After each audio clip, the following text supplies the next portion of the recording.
Hello everyone, welcome to MASA Military. The recent news that the Patriot missile intercepted the Kh-47M2 Kinzhal supersonic missile has become a hot topic. Although many people on the internet expressed doubts about the photos of the wreckage of the downed Kinzhal missile, Russia neither confirmed nor denied them. Some people expressed doubts about the interception of hypersonic missiles by Patriots. Putin once said that the Kinzhal is impossible to intercept, but no weapon can be invincible. Putin is just bluffing. Perhaps, when an advanced weapon first appeared, it was difficult to find a way to deal with it, but as long as there were enough of them, it was still possible to find a way to deal with it. This time, the Patriot intercepted the Kinzhal. If the situation is true, this will be the first time that humans have intercepted a hypersonic missile in actual combat, and this will also deal a big blow to China, because the PLA's missile series, the DF-21, DF-26, and YJ-21, are all similar to the Kinzhal, and they were all developed by imitating the Pershing II biconical warhead technology. If the Kinzhal can be shot down, it means that the myth of the unstoppable DF and YJ missiles will also come to an end, and Taiwan has deployed the Patriot PAC-3 missiles, which is good news for Taiwan and will boost morale. The photos of the wreckage of the Kinzhal missile circulating on the internet are considered fake by many people. I also have the same opinion. Those are not the wreckage of the Kinzhal missile, but this does not mean that Ukraine did not shoot down the Kinzhal missile. I think there is an element of psychological warfare here, deliberately making this matter confusing. That is, not letting the outside world really understand what the Kinzhal missile looks like after being shot down, which also involves the military secret of the actual power of the Patriot's missile. Why am I so sure that the Kinzhal was indeed shot down by the Patriot? First, look at the attitudes of various countries. Initially, Ukraine vehemently denied shooting down the Kinzhal missile, and Russia remained silent. According to the previous practice, after Russia launched the Kinzhal missile, they would have announced that they had launched the missile and hit their target accurately, but they did not do so this time. Then, the reversal occurred on the 6th when Ukrainian Air Force Commander Mykola Oleshchuk came out and confirmed the missile intercept. He said that a Russian MiG-31K fighter jet took off from Russia late at night on May 4th and launched a Kh-47M2 Kinzhal hypersonic missile, but it was eventually shot down by the Patriot missile. The Pentagon later confirmed that the Patriot missile had shot down the Russian missile, but did not provide details. This is also the first report of the use of Patriot missiles in Ukraine. Ukraine said around April 21st that it had received 2 Patriot systems, one from the United States and the other from Germany.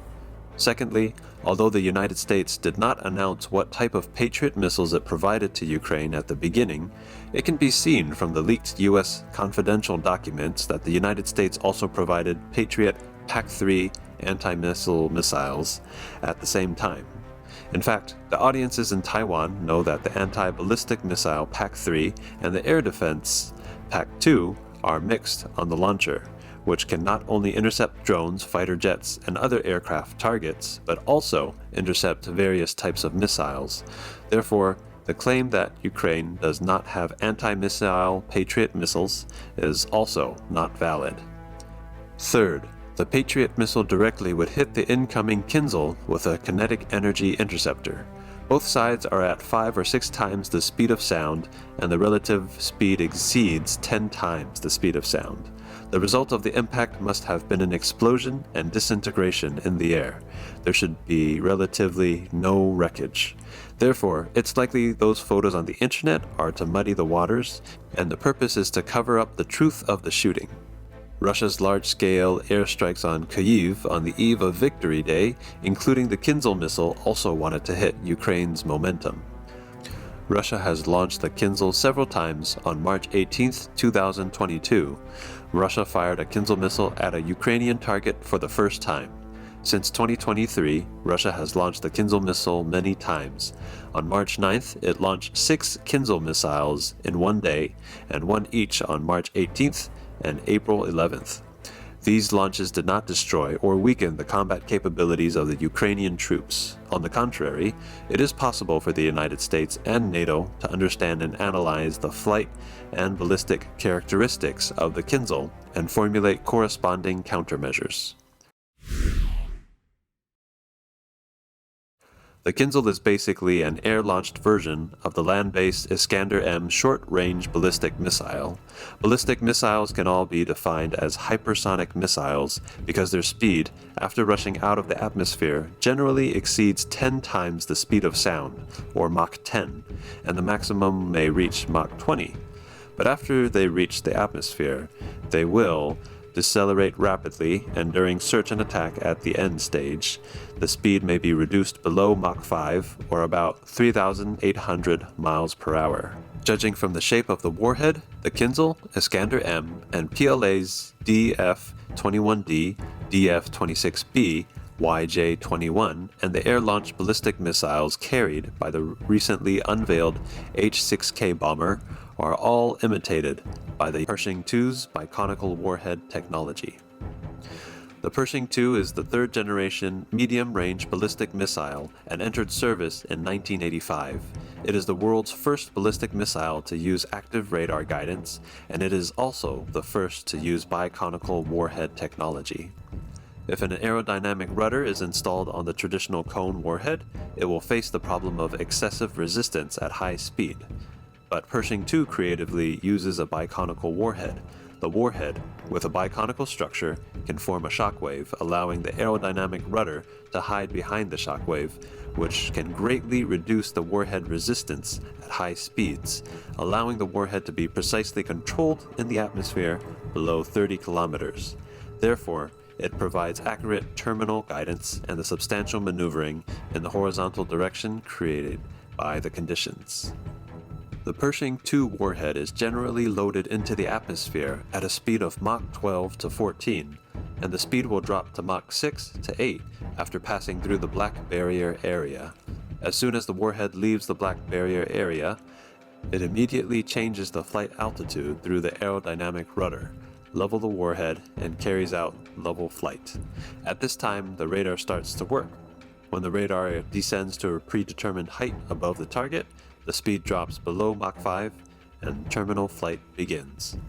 The emergence of the Pershing II has made precise guidance of ballistic missiles possible. Since then, both Russia and China have imitated the technology of Pershing II and developed various short and medium-range ballistic missiles. The PLA began to study the guidance and control technology of Pershing II in the late 1980s and published some academic papers. In this way, in less than 10 years at the beginning of the 21st century, the PLA's DF-11, 15, 16, 21, and 26 series missiles were all replaced with biconical warheads.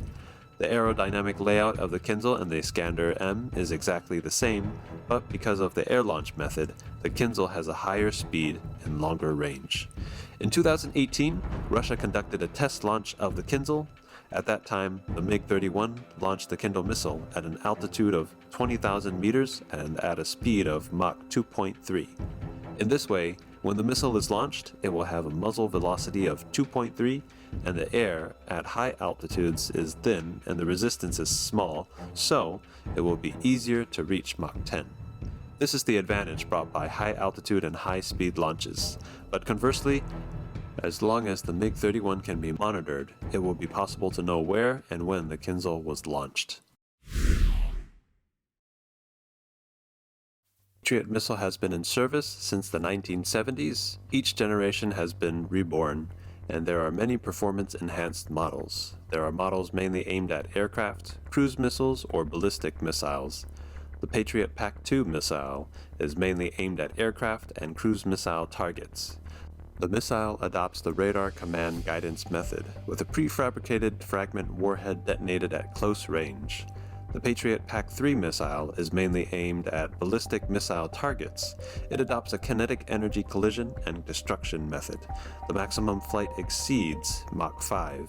The maximum combat distance for tactical ballistic missiles is 20 kilometers, and the maximum interception height is 15 kilometers.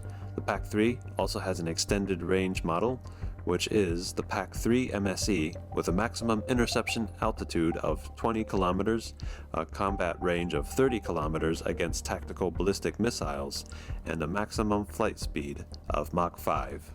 The PAC-2 became famous for shooting down many Scud missiles during the Gulf War. Later, the anti-missile, enhanced model GEM-T, was developed, and the interception success rate was higher. By the end of 2017, Saudi Patriot systems had intercepted at least 100 ballistic missile attacks, more than 90 of which were accomplished by GEM-T. Coupled with the UAE's Patriot system, the Arab coalition forces have successfully intercepted at least 150 Houthi ballistic missiles. However, these missiles are relatively slow, short-range ballistic missiles that are relatively easy to intercept based on current technology. For the Kinzhal missile today, it is mainly because if the fire control system accurately calculates the path of the missile, it should not be impossible to intercept it with the Patriot. Although hypersonic missiles are difficult to intercept, as long as there are suitable weapons and the appropriate method, they are not invincible. Taiwan has long purchased and deployed a large number of PAC-2s. In 2010, it purchased 440 PAC-3s, and all of them were delivered and deployed in 2017. In 2021, Taiwan has purchased another 300 PAC-3 MSEs. The country plans to complete the delivery and deployment operations in batches in 2025 and 2026, and it may take until 2027 to form combat capabilities. In addition, Taiwan has developed the Tiancong-3 surface-to-air missile systems, which possess certain anti-missile capabilities. The fact that the Kinzhal hypersonic missile was shot down is still rousing people's minds, and the anti-missile capability of the PAC-3 has once again inspired everyone to see what is possible. Taiwan has deployed a large number of Patriot and MSE missiles, making the ground-to-surface missile advantage that the CCP is proud of a bit illusory. Okay, that's all for today. Don't forget to like, subscribe, and support MASA Military. See you next time.